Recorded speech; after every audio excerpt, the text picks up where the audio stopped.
کہ جو منسٹر ہوگا وہ لوگوں کا آقا بن جائے گا، اور جو رولر ہوگا، مثال کے طور پر جو بھی یہاں پر آیا کرتا تھا انگریز کی طرف سے، وہ سمجھا جاتا تھا جیسے زمین پر خدا کی طرح کا کوئی مقام رکھتا ہے۔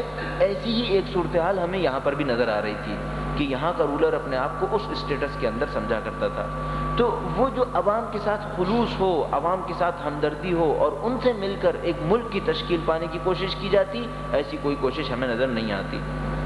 آپ کبھی موقع ملے تو ایک کتاب اور فرمائیے گا، ضرور دیکھیے گا، قدرت اللہ شہاب کی شہاب نامہ نام کر کے۔ اس کے اندر انہوں نے ایک واقعہ چھوٹا سا لکھا ہے جو آپ کے سامنے عرض کرنا چاہوں گا۔ شہاب نامہ کے اندر لکھا کہ کشمیر کے ایشو کے اوپر ایک وزیر کو بنایا گیا، اور وہ وزیر تھے مشتاق احمد گورکھانی نام کر کے۔ تو قدرت اللہ شہاب کہتے ہیں کہ جیسے ہی مجھے پتا چلا کہ مشتاق احمد گورکھانی کو کشمیر کا وزیر بنایا ہے، میں سمجھ گیا کہ اب کشمیر کبھی آزاد نہیں ہو پائے گا۔ کیوں؟ کیونکہ آدمی مفاد پرست تھا۔ پھر خود کہتے ہیں کہ اکثر منسٹرز ایسے ہی تھے، اکثر لوگ جو پاکستان کے اندر آ رہے تھے، پاکستان کی وزارتوں پر آ رہے تھے، وہ اسی قسم کے لوگ ہوا کرتے تھے۔ تو ابتدا ہی سے یہ جو ہمارے سامنے رہبری کا مسئلہ ہے، یہ پاکستان کے اندر ابتدا ہی سے موجود تھا، اور یہ مشکل جو ہے وہ مزید آگے بڑھتی چلی گئی۔ ایک اور مشکل پاکستان کی سیاسی جماعت کا مسئلہ تھا۔ وہ لوگ جو یہاں پر بار بار ڈیموکریسی کی بات کر رہے ہیں، بدقسمتی سے پہلی پاکستان کی سیاسی جماعت یعنی مسلم لیگ کسی بھی طور پر کوئی ڈیموکریٹک پارٹی نہیں تھی۔ کوئی ایسا نظام مسلم لیگ کے اندر نہیں تھا کہ وہاں کوئی ڈیموکریٹک پروسیس ہو جہاں پر افراد کی اعضاء کی تربیت کا کوئی بندوبست ہو۔ مسلم لیگ ایک احتجاجی جماعت تھی۔ مسلم لیگ ایک ایسی جماعت تھی کہ جو انگریزوں کے خلاف احتجاج کر کر اوپر آئی تھی۔ اس نے کبھی یہ نہیں سیکھا تھا کہ اگر ایک حکومت کو چلانا ہے تو اس کو کس طریقے سے چلانا ہوگا۔ چند افراد کے ذریعے سے یہ پارٹی چلا کرتی تھی، لہذا جب تک قائد اعظم موجود تھے کسی مشکل کا کوئی سامنا نہیں کرنا پڑا۔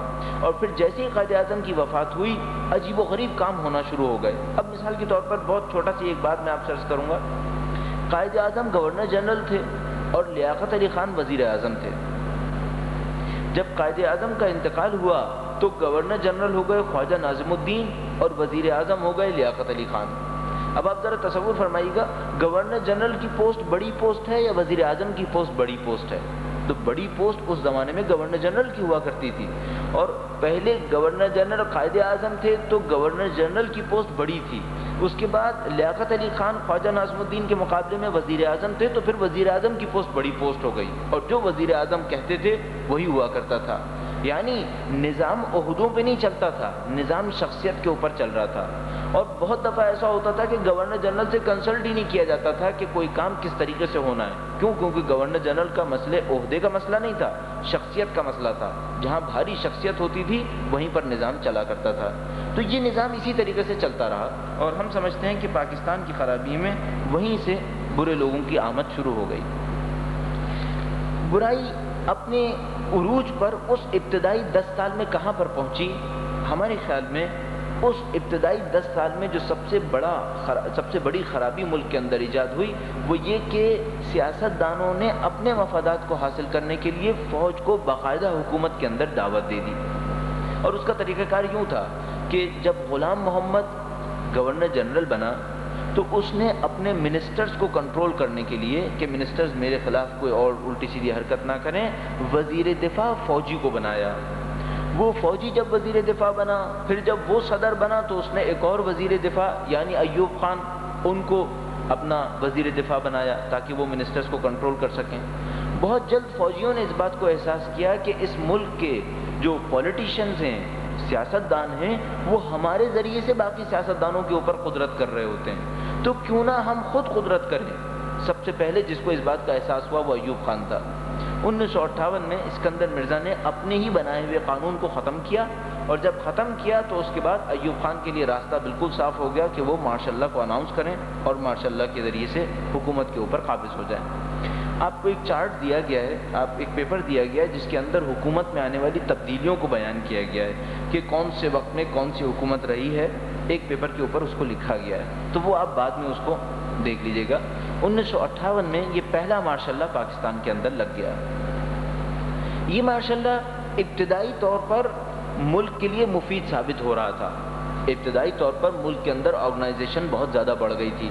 آپ اپنے بہت سینئر افراد سے جب رجوع کریں تو آپ مسلسل دیکھیں گے کہ وہ لوگ ایوب خان کے ماشاءاللہ کی بہت زیادہ تعریف کیا کرتے ہیں، کیونکہ کہتے ہیں کہ وہاں پر ساری چیزیں منظم کی طرف کہتے ہیں، اور اس زمانے کی بڑی تعریفیں آپ سنا کریں گے۔ وہ زمانہ واقعاً امپورٹنٹ زمانہ تھا۔ پاکستان 10 سال کے ناکام سیاسی تجربے کے بعد ایک فوجی حکمران کے ذریعے سے مضبوط بنیادوں کی طرف جانے کی کوشش کر رہا تھا۔ اچھا، اسی زمانے میں اب وہ جو انٹرنیشنل پولیٹکس اثر انداز ہوتی ہے وہ یہاں پر ہوتی ہے، اسی زمانے میں رشیا اور امریکہ کی ٹسل اپنے عروج پر جا رہی تھی۔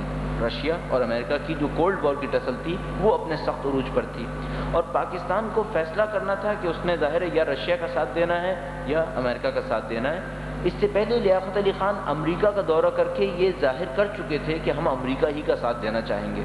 ایوب خان کے زمانے میں جو کام ہوا وہ یہ کہ پاکستان نے امریکہ کے ساتھ دینے کے معاہدوں کو باقاعدہ قبول کر لیا۔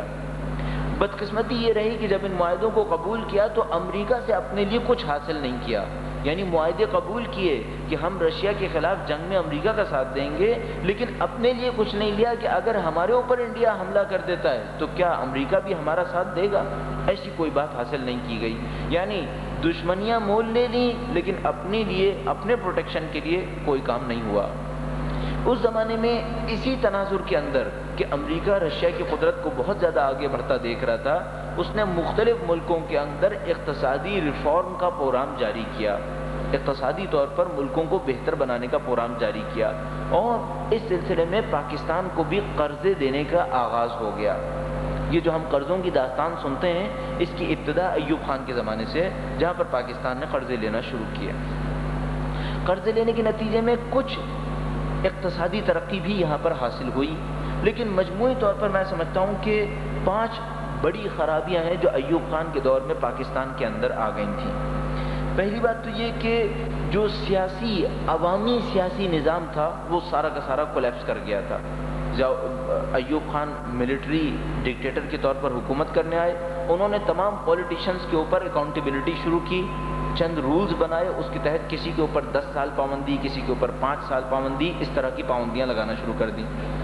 تو وہ جو ایک قوم تجربے سے سیکھتی ہے، یعنی ایک قوم تجربہ کرتی ہے، ناکام ہوتی ہے، پھر ایک اور تجربہ کرتی ہے، قدرے بہتر جاتی ہے، یہاں تک کہ امپروو ہوتے ہوتے ایک اچھے نتیجے پر پہنچ جاتی ہے، یہ پروسیس بالکل ضائع ہو گیا اور عوام ڈکٹیٹرشپ کے اندر چلے گئے۔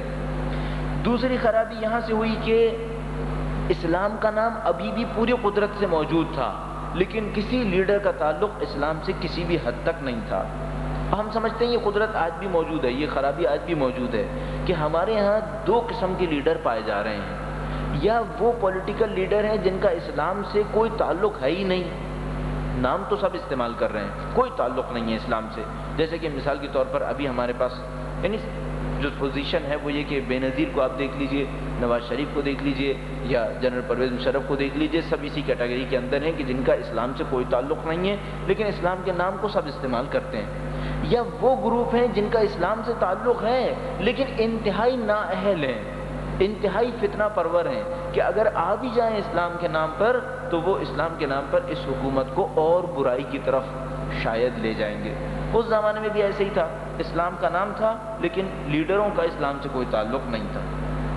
تیسری خرابی جو ہمیں سمجھ میں آتی ہے وہ یہ کہ ایوب خان کے زمانے میں اقتصادی ترقی تو ہوئی لیکن اس اقتصادی ترقی سے پیسے کی جو تقسیم کا عمل تھا وہ تقسیم کا عمل بہت خرابی کے ساتھ انجام پایا۔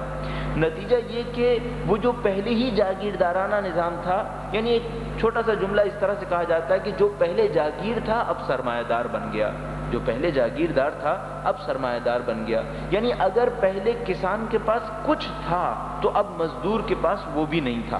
اس قسم کی ایک سچویشن میں پاکستان آیا، اور جن لوگوں نے پاکستان کے معاشرتی انڈیکیٹرز کے اوپر کام کیا ہے وہ یہ کہتے ہیں کہ اجتماعی ناانصافی، سوشل انجسٹس ایوب خان کے زمانے میں بہتر ہونے کے بجائے اور برائی کی طرف چلتا چلا گیا۔ چوتھی خرابی یہ ہوئی کہ مغربی قدرت مکمل پاکستان کے اوپر چھا گئی، مغربی قدرتیں مکمل پاکستان کے اوپر چھا گئیں۔ اگر مثال کے طور پر لیاقت علی خان کے دور میں اتنا زیادہ چھائے ہوئے نہیں تھے تو ایوب خان کے دور میں چھانے میں کوئی شک نہیں تھا کہ تمام کی تمام پاکستان کی سیاسیات ان کے کنٹرول میں تھی۔ اور آخری خرابی جو ہم سمجھتے ہیں وہ یہ کہ ایوب خان کے دور میں وہ جس کو ہم لسانی فسادات کہتے ہیں اور مختلف قسم کے امور ہیں، یہ اتنے بڑھ گئے کہ مشرقی پاکستان